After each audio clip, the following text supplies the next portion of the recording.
10 মাস পর প্রকাশ্যে এলেন ওবায়দুল কাদের। ফেব্রুয়ারিতেই হবে জাতীয় নির্বাচন, এমনটাই মন্তব্য করেছেন আমিনুল হক। প্রয়োজনে 300 আসনের প্রার্থী জোট গড়তেও প্রস্তুত, মন্তব্য করেছেন মামুনুল হক।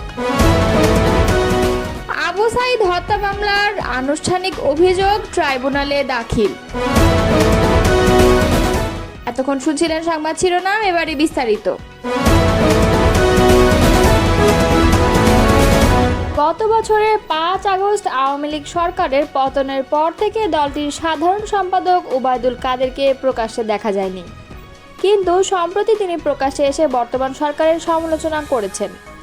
রোববার নিষিদ্ধ ঘোষিত ছাত্রলীগের সাবেক সাধারণ সম্পাদক সিদ্দিকী নাজমুল আলম সামাজিক যোগাযোগ মাধ্যম ফেসবুকে এ সংক্রান্ত একটি ভিডিও শেয়ার করেন। ভিডিও ক্যাপশনে তিনি লেখেন, দীর্ঘ 10 মাস পর প্রকাশ্যে এলেন দলের সাধারণ সম্পাদক। এদিকে সিদ্দিকী নাজমুল আলমের শেয়ার করা ভিডিওতে দেখা যায় ওবায়দুল কাদের বলছেন, আওয়ামী লীগকে বাদ দিয়ে বাংলাদেশে গ্রহণযোগ্য ও বিশ্বাসযোগ্য নির্বাচন হতে পারে না।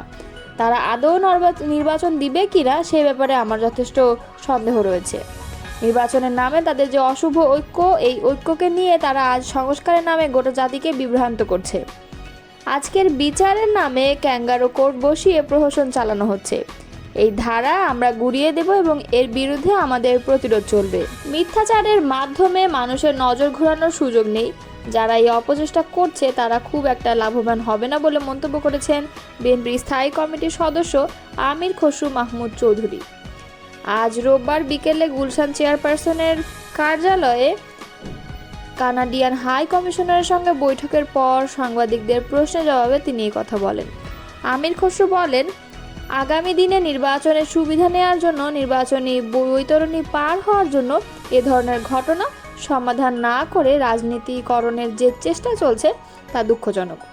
এ বিষয়ে প্রশাসনের আরও তৎপরতা বাড়াতে হবে। নির্বাচন নিয়ে আমির খসরু বলেন, আগামী ফেব্রুয়ারিতে নির্বাচন আয়োজনে সংশ্লিষ্ট সবাই প্রস্তুতি নিচ্ছে। নির্বাচন হবে না এমন কোনো আলামত নেই, দ্বিমত থাকবেই, তবে সবকিছু এই নিয়েই এগিয়ে যেতে হবে আমাদের। অন্তর্বর্তী সরকারের কিছু উপদেষ্টা বিদেশি শক্তি ও পতিত আওয়ামী স্বৈরাচারের দোসরদের সহযোগিতায় আগামী ফেব্রুয়ারির নির্বাচন পেছানোর ষড়যন্ত্রে এখনও লিপ্ত রয়েছেন বলে অভিযোগ করেছেন বিএনপির কেন্দ্রীয় ক্রীড়া বিষয়ক সম্পাদক ও ঢাকা মহানগর উত্তরের আহ্বায়ক আমিনুল হক।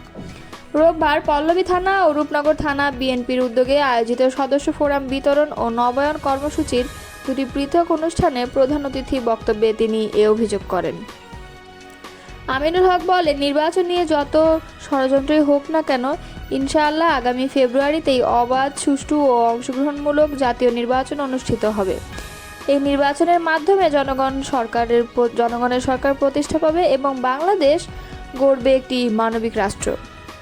এই মানবিক বাংলাদেশের নেতৃত্ব দেবেন বিএনপির ভারপ্রাপ্ত চেয়ারম্যান তারেক রহমান। আওয়ামী শাসনের সমালোচনা করে তিনি বলেন, গত 17 বছর ধরে সত্য বলার কারণে জনগণকে নির্যাতনের শিকার হতে হয়েছে। এই সময়ে দেশের মানুষের উপর আওয়ামী স্বৈরাচার সরকারের কোনো আস্থাই ছিল না, বরং জনগণের অধিকার হরণ করে দেশে ফ্যাসিবাদ কায়েম করা হয়েছিল। তিনি আরও বলেন, বাংলাদেশে জাতীয়তাবাদী দল জনগণের মতো ও চাহিদার ভিত্তিতেই পরিচালিত হয় এবং হবেও। আওয়ামী দোসরদের দলে স্থান দিলে সাংগঠনিক ব্যবস্থা নেওয়া হবে, তবে নতুন সদস্য সংগ্রহে আমরা সেসব ভালো মানুষকে দলে আনতে চাই যাদের সমাজে গ্রহণযোগ্যতা রয়েছে। মাদক বিরোধী অবস্থান পুনর্ব্যক্ত করে আমিনুল হক বলেন, মাদক যুব সমাজকে ধ্বংস করছে, এটি একটি একটি করে পরিবার ধ্বংস হচ্ছে।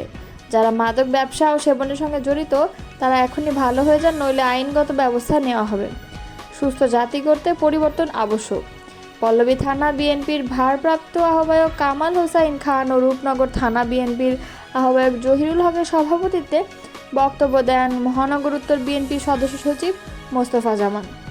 আগামী নির্বাচনে বাংলাদেশ খেলাফত মজলিস প্রয়োজনে 300 আসনেই প্রার্থী দেবে বলে মন্তব্য করেছেন দলটির আমির মাওলানা মোহাম্মদ মামুনুল হক। আবার বৃহত্তর জোট গড়ার প্রস্তুতি থাকার কথাও বলছেন তিনি। রোববার দুপুরে কাকরাইলের ডিপ্লোমা ইঞ্জিনিয়ার্স ইনস্টিটিউট মিলনায়তনে এক সংবাদ সম্মেলনে মামুনুল বলেন, বাংলাদেশ খেলাফত মজলিস ইসলাম ও দেশের স্বার্থকে অগ্রাধিকার দিয়ে নির্বাচনী পদক্ষেপ গ্রহণ করবে। প্রয়োজনে 300 আসনে রিকশা প্রতীকে নির্বাচন করবে। আবার যদি বৃহত্তর জোট বা নির্বাচনী সমঝোতার মাধ্যমে ইসলাম ও দেশের স্বার্থ রক্ষা হয়, সেদিকেও দল পদক্ষেপ নিতে প্রস্তুত। মামুনুল বলেন, বর্তমান সরকারের কাছে আমাদের দাবি হলো নির্বাচনী কাঠামোর যেসব বিষয় এখনও অমীমাংসিত তা দ্রুত জাতির সামনে স্পষ্ট করতে হবে। সংসদের দ্বিকক্ষীয় কাঠামোর বিষয়ে ঐক্যমত্য থাকলেও উচ্চকক্ষ ও নিম্নকক্ষ কিভাবে গঠিত হবে সে বিষয়ে এখনই সিদ্ধান্ত প্রয়োজন। আনুপাতিক হারে ভোটের বিষয়ে খেলাফত মজলিসের অবস্থান তুলে ধরে মাওলানা মামুনুল হক বললেন, আমরা আংশিক পিআর সিস্টেম চাই। বর্তমান ব্যবস্থায় সংখ্যাগরিষ্ঠের মতামতের প্রকৃত প্রতিফলন ঘটে না। তাই ন্যায্য ও অন্তর্ভুক্তিমূলক প্রতিনিধি নির্বাচনে আংশিক পিআর সিস্টেম নিম্নকক্ষে ও পূর্ণ পিআর সিস্টেম উচ্চকক্ষে চালু করা প্রয়োজন। বাংলাদেশ খেলাফত মজলিস বিশ্বাস করে দেশের স্বার্থে একটি শক্তিশালী ও গঠনমূলক বিরোধী দল থাকা প্রয়োজন। বিরোধী দলকে নিশ্চিহ্ন করার রাজনীতি বাংলাদেশে চলবে না। স্থানীয় সরকার নির্বাচন রাজনৈতিক দলগুলোর ঐক্যমতের ভিত্তিতেই হতে হবে বলে মন্তব্য করেন তিনি। সংবাদ সম্মেলনে অন্যদের মধ্যে দলের মহাসচিব মাওলানা জালাল উদ্দিন আহমদ, অভিভাবক পরিষদের সদস্য মাওলানা আকরাম আলী, সিনিয়র নায়েবে আমির মাওলানা মহিউদ্দিন রব্বানী, মাওলানা শাহিনুর পাশা চৌধুরী ও যুগ্ম মহাসচিব মাওলানা আতাউল্লাহ আমিন উপস্থিত ছিলেন। জুলাই গণঅভ্যুত্থানে প্রথম শহীদ আবু সাঈদ হত্যা মামলার আনুষ্ঠানিক অভিযোগ দাখিল করেছে প্রসিকিউশন। সেখানে রোকেয়া বিশ্ববিদ্যালয়ের সাবেক প্রক্টর সহ 30 জনকে আসামি করা হয়েছে। সোমবার ট্রাইব্যুনাল 2 এই অভিযোগ দাখিল করা হয়। এর আগে আবু সাঈদ হত্যার বিচার চেয়ে তার পরিবার গত 13 জানুয়ারি আন্তর্জাতিক অপরাধ ট্রাইব্যুনালে আনুষ্ঠানিক অভিযোগ দেয়। সেই মামলার তদন্ত শেষ করেছে তদন্ত সংস্থার প্রতিবেদন হাতে পায় প্রসিকিউশন। হত্যাকাণ্ডে মিলেছে 30 জনের সম্পৃক্ততা। তাদের মধ্যে পুলিশ ছাড়াও বিশ্ববিদ্যালয় প্রশাসন ও ছাত্রলীগ নেতৃবৃন্দের নাম রয়েছে। আবু সাঈদ হত্যা মামলাটি আন্তর্জাতিক অপরাধ ট্রাইব্যুনালের প্রথম মামলা। এই মামলায় কারাগারে থাকা 4 আসামি হলেন পুলিশ কর্মকর্তা আমির হোসেন, কনস্টেবল সুজন চন্দ্র, বেরবির সাবেক প্রক্টর শরীফুল ইসলাম এবং বিশ্ববিদ্যালয় শাখা ছাত্রলীগের সাধারণ সম্পাদক ইমরান চৌধুরী। রংপুরে বেগম রোকেয়া বিশ্ববিদ্যালয়ের শিক্ষার্থী আবু সাঈদ হত্যা মামলায় আনুষ্ঠানিক অভিযোগ আমলে নিয়েছে ট্রাইব্যুনাল। একই সাথে রংপুর বেগম রোকেয়া বিশ্ববিদ্যালয়ের সাবেক ভিসি হাসিবুর রশিদ বাচ্চু, প্রক্টর শরীফুল ইসলাম সহ রংপুর 26 জনের বিরুদ্ধে গ্রেপ্তারি পরোয়ানা জারি করা হয়েছে।